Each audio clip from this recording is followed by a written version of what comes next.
പപ്പടം മുതൽ കോട്ടയ്ക്കകത്ത് ചോറ് വരെ ഇവിടെ കച്ചവടം ഉണ്ടായിരുന്നു. അപ്പോഴുള്ളതിൽ 4 പങ്ക് കച്ചവടം പോലും ഇപ്പോഴില്ല.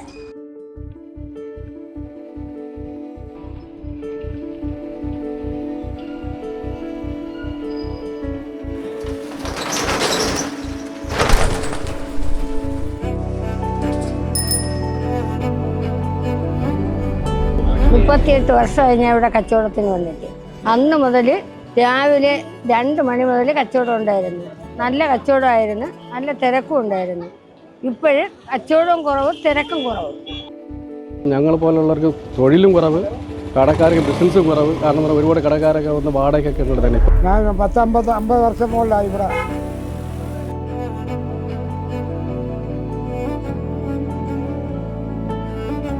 തുടക്കമൊക്കെ നല്ല ഇതായിരുന്നു.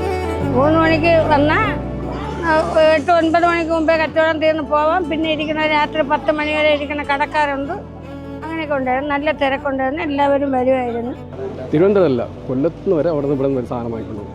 കൊല്ലം, ചിറയൻകീഴ്, ശാർക്കര, അതുപോലെ തന്നെ പെരുങ്കുഴി, എല്ലാ ആൾക്കാരും ഇവിടെ വന്നാണ് സാധനം വാങ്ങിച്ചുകൊണ്ട് കച്ചവടം നടത്തുന്നത്. ഇപ്പോൾ അവരൊക്കെ എന്ന് പറഞ്ഞാൽ ഓൺലൈൻ സംവിധാനപ്പോഴും എല്ലാ സാധനങ്ങളും ഓരോ വീടുകളിൽ ഇഷ്ടംപോലെ സാധനങ്ങൾ ഓർഡർ ചെയ്ത് കഴിഞ്ഞാൽ അവർ സേഫ്റ്റി ആയിട്ട് കൊണ്ട് എത്തിക്കുന്ന എല്ലാമാണ്. ഇപ്പോൾ ഇവിടെ അങ്ങനെ പൊതുമാർക്കറ്റിൽ ആൾക്കാർ വരുന്നത്. ഇല്ലെങ്കിൽ ഈ ക്രിസ്മസിനൊക്കെ ആണെങ്കിൽ നല്ല തിരക്കുണ്ടാവേണ്ടത്. ഒരുപാട് കടക്കാരൊക്കെ ഇപ്പോൾ ഫ്രീ ആയിട്ടിരിക്കും. കണ്ടാൽ നിങ്ങൾ അങ്ങോട്ട് പോകുമ്പോഴത്തേക്ക് കണ്ടാൽ അറിയാം. അത്രയ്ക്ക് ദയനീയമായിരിക്കണം.